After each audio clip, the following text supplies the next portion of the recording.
Maqamu Ibrahim musalla dalam Quran. Maqamu Ibrahim musalla. Jadikan maqam Ibrahim tempat salat. Artinya apa? Salatlah di level Ibrahim. Salatlah di tingkatan Ibrahim. Di tingkatan kesadaran Ibrahim.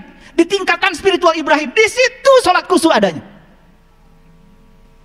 Makanya kalau kita baca surat Al-An'am dari 74, 75 terus, kapan Nabi Ibrahim mengatakan, "Inni wajjahtu wajhiya lilladzi fatara samawati wal ardh hanifan musliman wa ana minal musyrikin." Kapan Nabi Ibrahim mengatakan kalimat itu? Tepat setelah beliau melakukan sebuah proses perjalanan ke dalam, bertemu bintang, bertemu bulan, bertemu matahari. Begitu melihat matahari,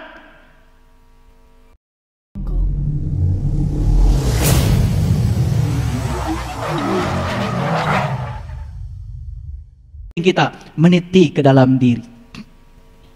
Makanya dalam Quran surat Al-Kahfi ayat yang ke-17 Allah berfirman, "Mayahdillahu falamud wa mayahdillahu fahuwal muhtadi wa mayudlil falan tajidalahu waliya mursidan."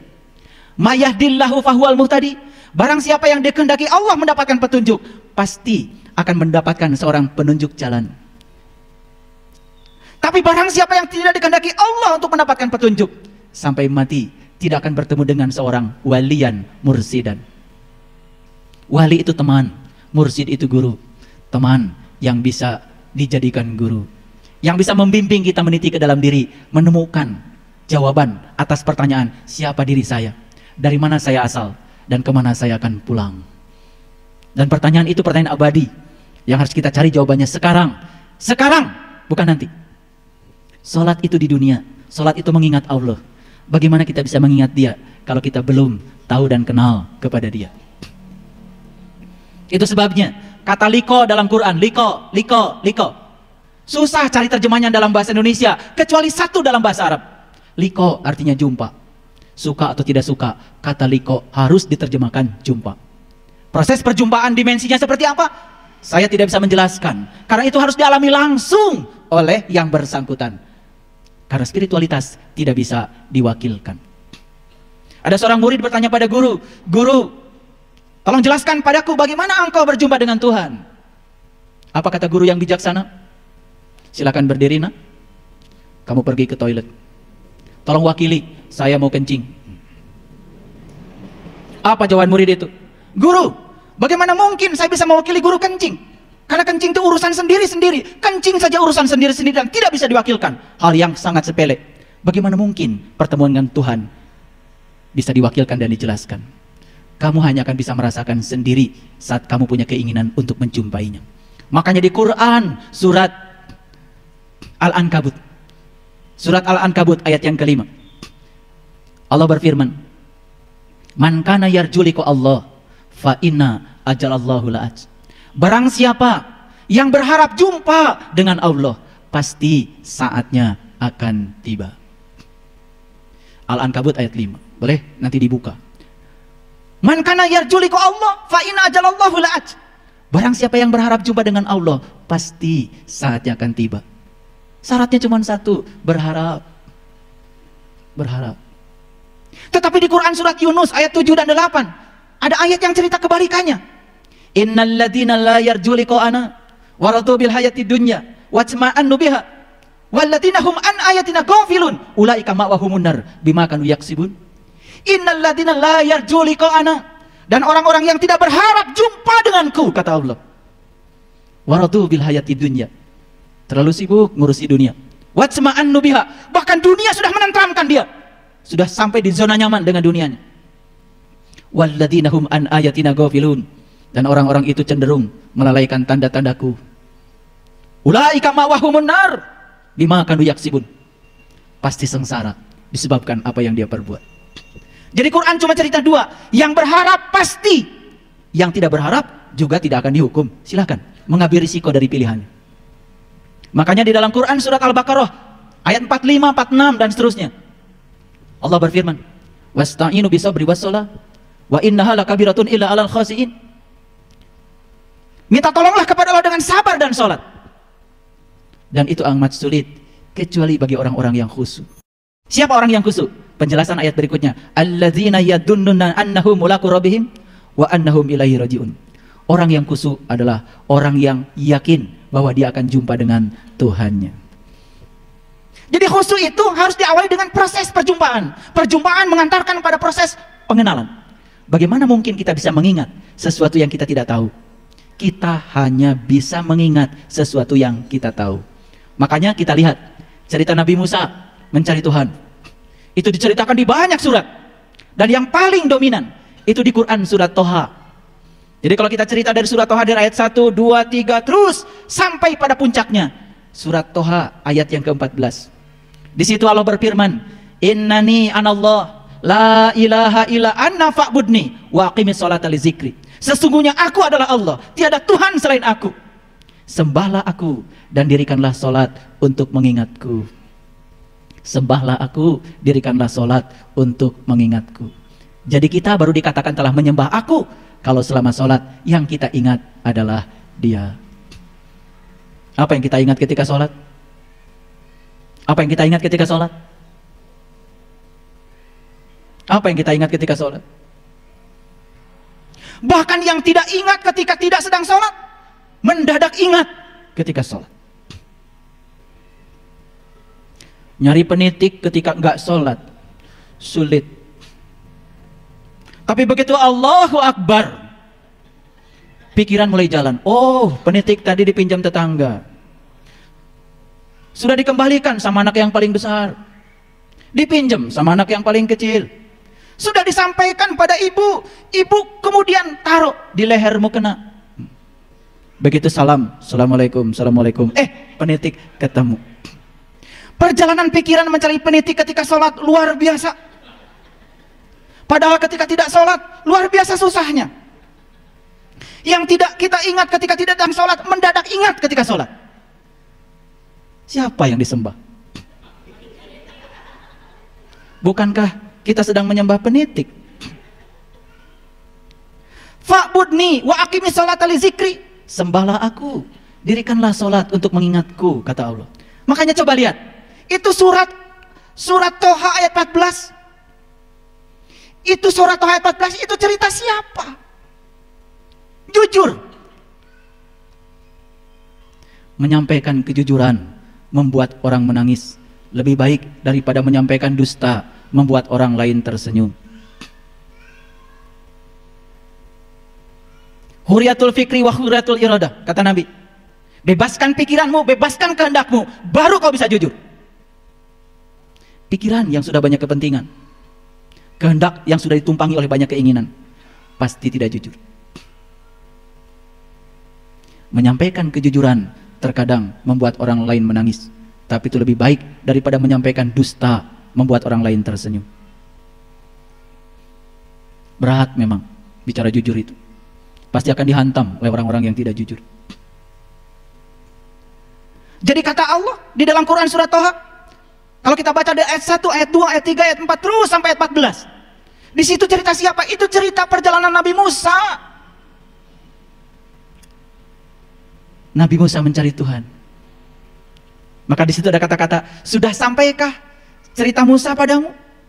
Cerita yang mana? Ketika Musa melihat api di lereng gunung. Lalu Musa berkata, tunggulah kalian di sini. Aku melihat api.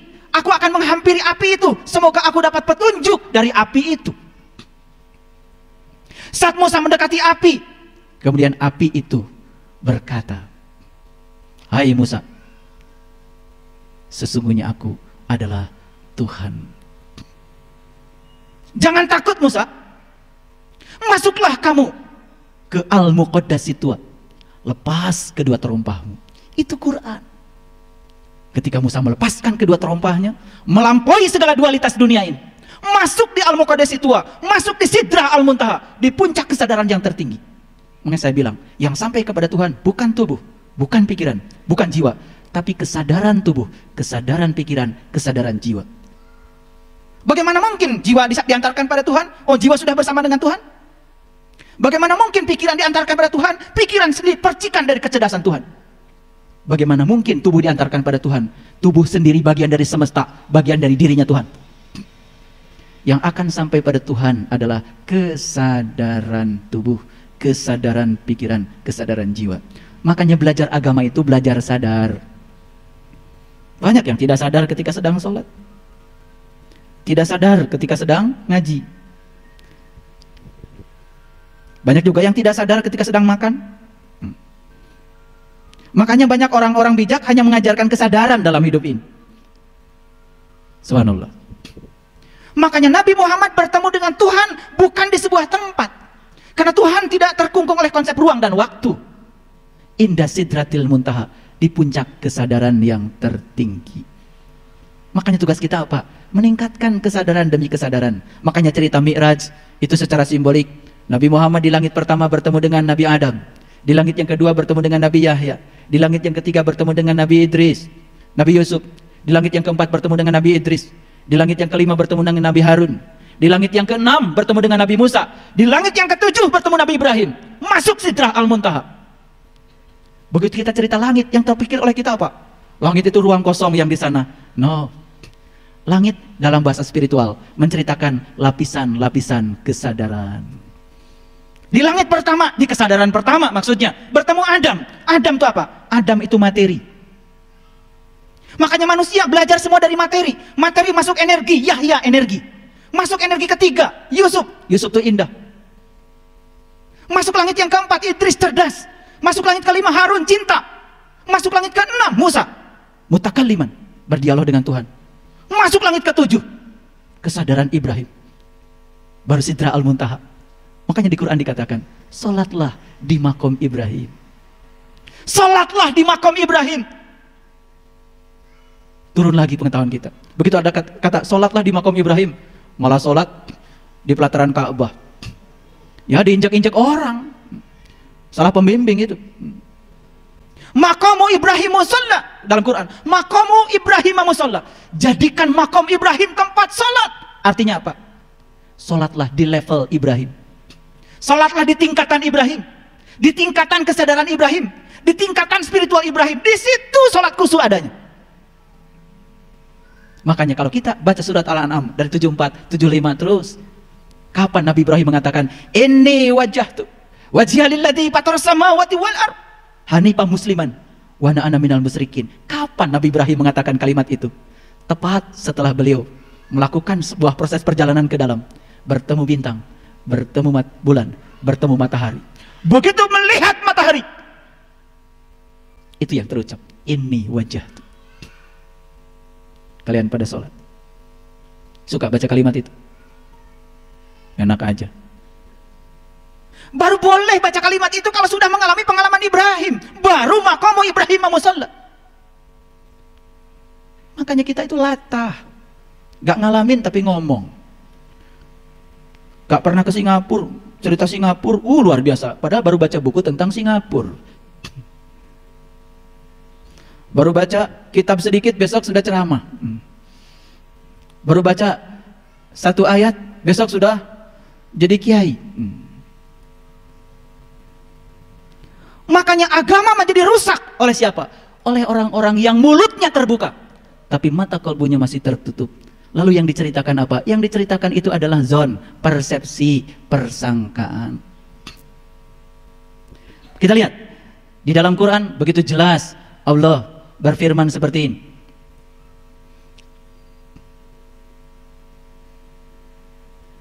Di dalam Quran surat Al-An'am ayat 116.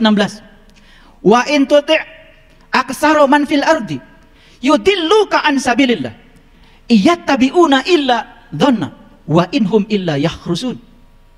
Saya terjemahkan pelan-pelan.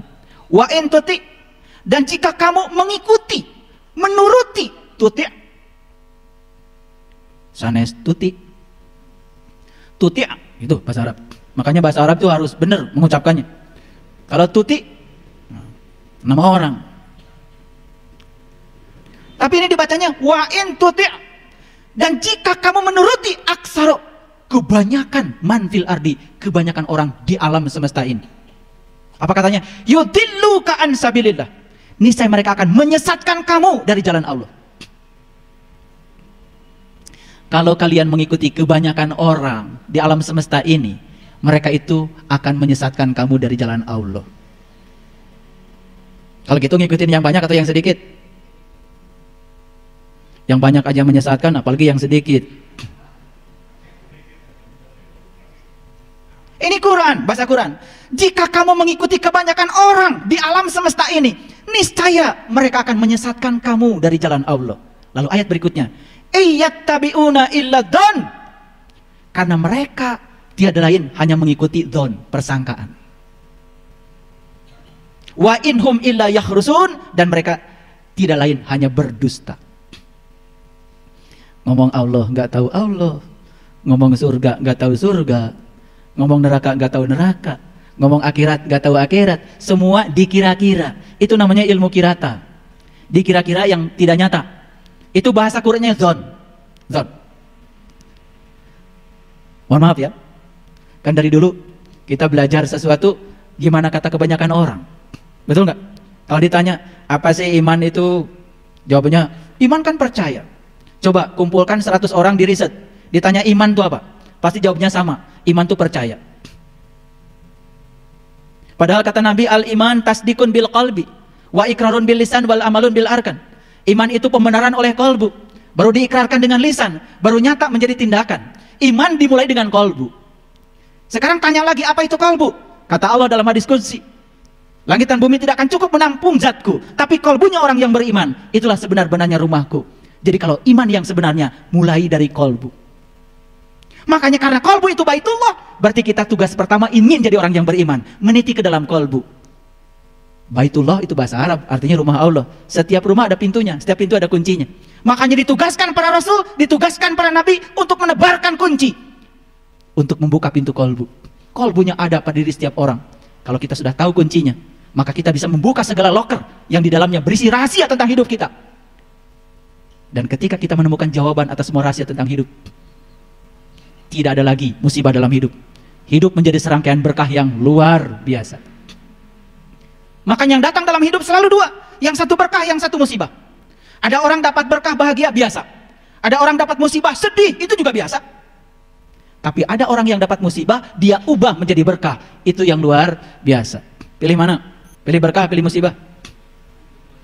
Kan yang luar biasa tadi, yang dapat berkah, bahagia, itu biasa. Yang dapat musibah, sedih, itu biasa. Sama biasanya. Yang luar biasa siapa? Yang luar biasa tuh yang dapat musibah diubah menjadi berkah. Pilih mana?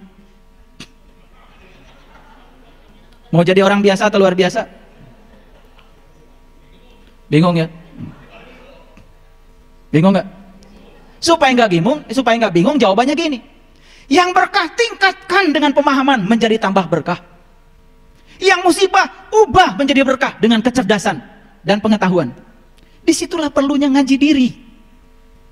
Ngaji diri itu mahal. Kalau ngaji Quran, ngaji biasa gampang. Tapi ngaji diri ke dalam diri, menemukan hakikat kehidupan, itu yang mahal. Karena pelakunya kita sendiri. Mau jadi orang luar biasa? Yang berkah ubah menjadi tambah berkah. Yang musibah ubah menjadi berkah. Kapan itu terjadi? Seandainya kita sudah bisa menempatkan jiwa dalam diri kita seperti Tuhan menempatkan dirinya di semesta. Kenapa? Tuhan menempatkan dirinya di semesta, melihat setiap peristiwa dengan segala sudut pandang, karena Dia Maha Tahu. Karena Dia Maha Tahu, melihat segala sesuatu dari segala sudut pandang. Apa yang terjadi? Begitu segala sesuatu dilihat dari segala sisi, maka Tuhan yang Maha Berbicara mengubah diri menjadi Tuhan yang Maha Diam.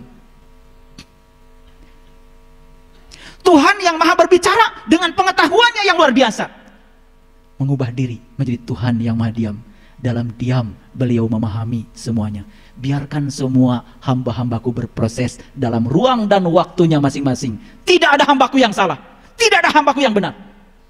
Semua sedang berproses dalam ruang dan waktunya. Dan pada saatnya hamba-hambaku pasti pulang kepadaku. Tanpa justifikasi, tanpa penilaian. Tuhan menerima semua dengan penuh cinta dan kasih. Sudah begitu kita. Orang lain ngomong salah, langsung reaktif. Orang lain benar pun langsung reaktif disalahkan. Kerja kita cuma menilai benar salah, benar salah. Padahal lagi sholat yang dibaca Maliki Yaumiddin. Hanya Engkau yang berhak menghukum, hanya Engkau yang berhak menilai, hanya Engkau yang berhak menghakimi. Tapi kita sering mencuri haknya Tuhan. Merasa yang paling benar, merasa yang paling hebat, lalu menyatakan orang lain salah. Itulah kebiasaan buruk kita. Belum lembut, belum lembut. Baik, lihat lagi ayat ini. Menurut ayat ini apa pesannya? Dan jika kamu menuruti kebanyakan orang-orang yang di muka bumi ini, niscaya mereka akan menyesatkan kamu dari jalan Allah.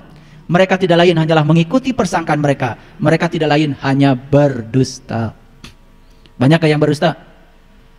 Banyakkah yang meyakini sesuatu hanya dengan persepsi dan persangkaan? Tidak mengalami tapi cerita. Tidak mengalami Allah tapi cerita Allah. Banyak? Yang menceritakan Allah banyak, tapi yang berjumpa dan merasakannya sangat sedikit. Saya tunjukkan satu ayat lagi. Itu baru Quran surat Al-An'am. Ya, di ayat yang lain Allah berfirman. Di Quran surat Yunus, ya, ayat yang ke-36. Ada firman Allah yang persis sama seperti itu. Lihat ayat ini. A'udzubillahi minasyaitonirrajim. Bismillahirrahmanirrahim. Wa may yattabi'u aktsaruhum illa dzanna. Dan kebanyakan mereka mengikuti sesuatu kecuali dengan persangkaan saja. Inna dzan, sesungguhnya persangkaan, la yugni minal haqqi syai'a, tidak bisa dijadikan ukuran kebenaran. Persangkaan itu adalah pembenaran. Pembenaran cirinya apa? Pembenaran biasanya menimbulkan perdebatan. Sesuatu yang dialami sendiri itu adalah kebenaran. Makanya gunakan pacul supaya kita tidak gundul. Makanya gundul pacul. Yang gundul kolbunya nggak ada rasa, kepalanya, pikirannya nggak ada pengetahuan, gundul. Ujungnya apa? Pasti hidupnya gembelengan. Gembelengan tuh nggak karu-karuan. Makanya gundul pacul, gembelengan. Nyunggi wakul, gembelengan. Wakul tuh bakul, tempat menyimpan makanan. Makanan itu apa? Lambang dari amanah. Orang yang seperti itu, yang gundul, iman gak ada, ilmu gak ada, pikiran kosong dengan pengetahuan, kolbu kosong dengan pengalaman rasa, saat dititipi amanah, pasti gembelengan. Wakul ngelimpang, bakulnya pasti akan terbalik. Akibatnya jadi berantakan. Dunianya berantakan, akhiratnya berantakan. Hidupnya berantakan. Berasal dari mana hidup yang berantakan? Pikiran yang berantakan. Kenapa?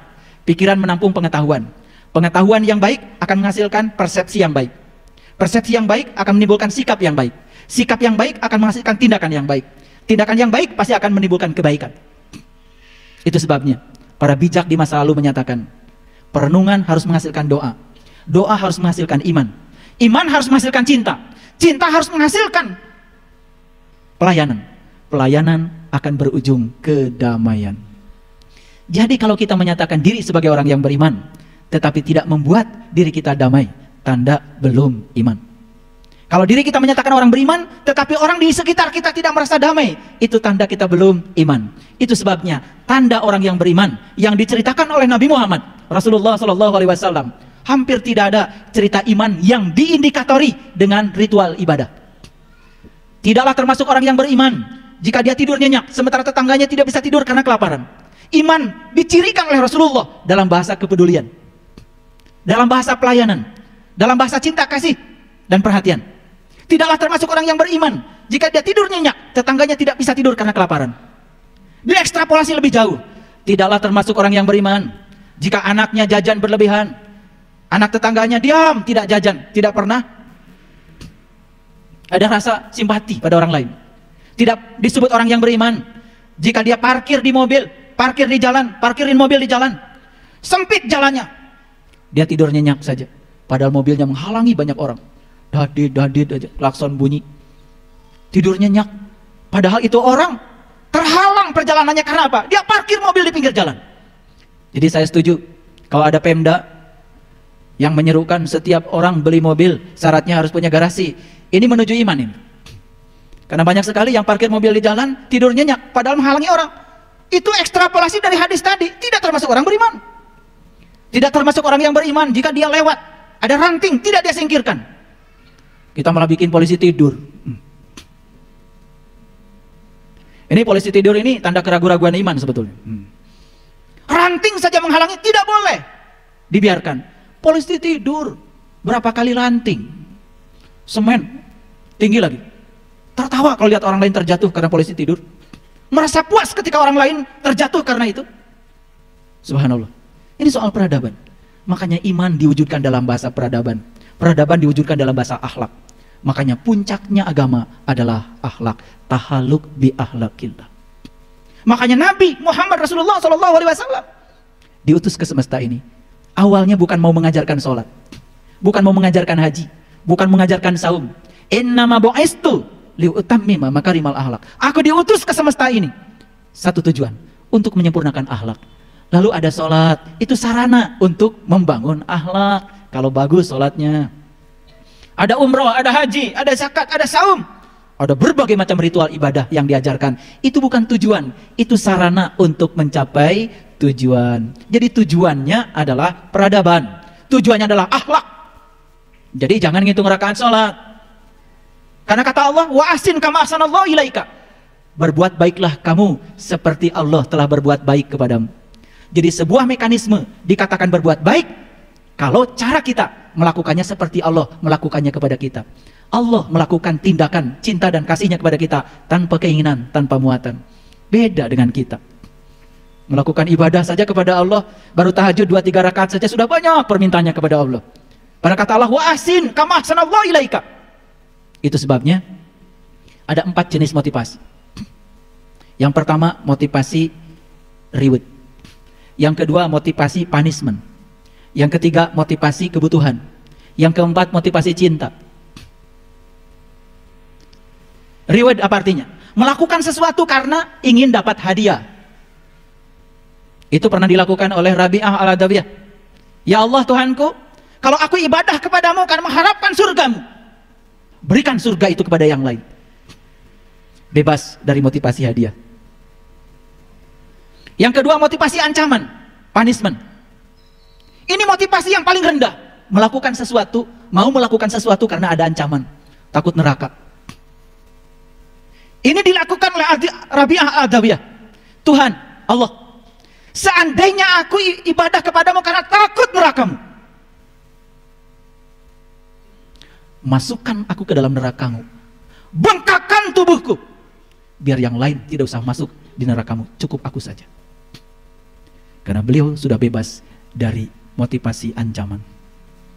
Motivasi hadiah, motivasi ancaman, ini jenis motivasi yang paling rendah, yang kemudian dalam bahasa agama dibungkus dengan kata wajib.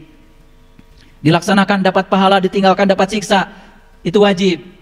Jadi kalau kalian ibadah karena kewajiban, itu masih motivasi yang paling rendah itu. Kenapa sholat? Sholat kan kewajiban. Kalau jawaban itu masih dilakukan, itu motivasi yang paling rendah. Benar? Benar, tetapi masih rendah. Itu kesadaran yang paling rendah. Naik sedikit.